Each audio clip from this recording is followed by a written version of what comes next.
La parole est à notre collègue Aymeric Durox pour les sénateurs ne figurant sur la liste d'aucun groupe. Vous avez la parole.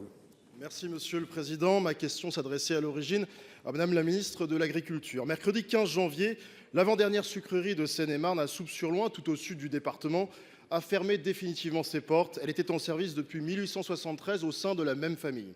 C'est une catastrophe humaine d'abord. 109 salariés se retrouvent au chômage dans un sud Seine-et-Marne désindustrialisé où il ne suffit pas de traverser la rue pour trouver un emploi. C'est aussi une catastrophe industrielle. Il ne reste plus qu'une sucrerie en Île-de-France, à Nangis, ville où je fus élu. Sur le plan national, c'est la 6e fermeture de sucrerie en 6 ans. Il n'en reste que 19 dans notre pays. Alors pourquoi ces fermetures? On connaît les raisons. La fin des quotas en 2017, d'abord, et l'effondrement des prix du sucre et de la betterave.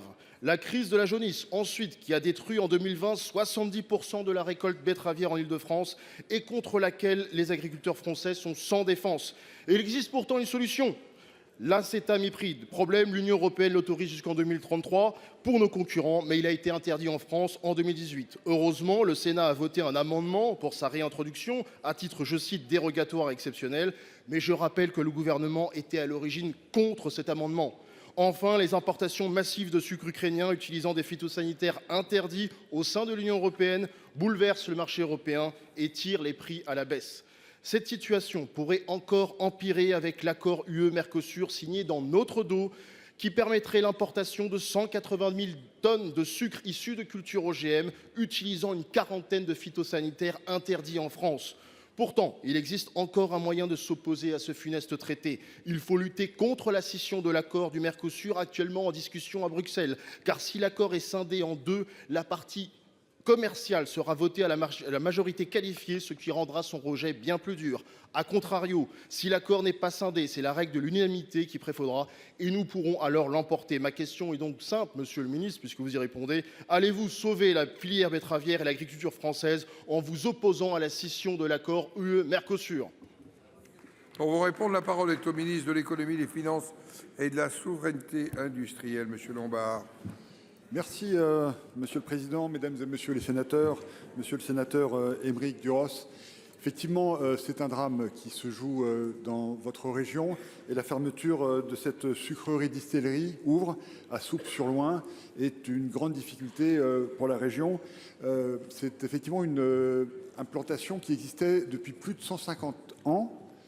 Dans votre région et la modernisation industrielle qui aurait été nécessaire n'a pas pu être permise par la trésorerie insuffisante de l'entreprise. C'est un marché, comme vous l'avez souligné, qui est extrêmement concurrentiel.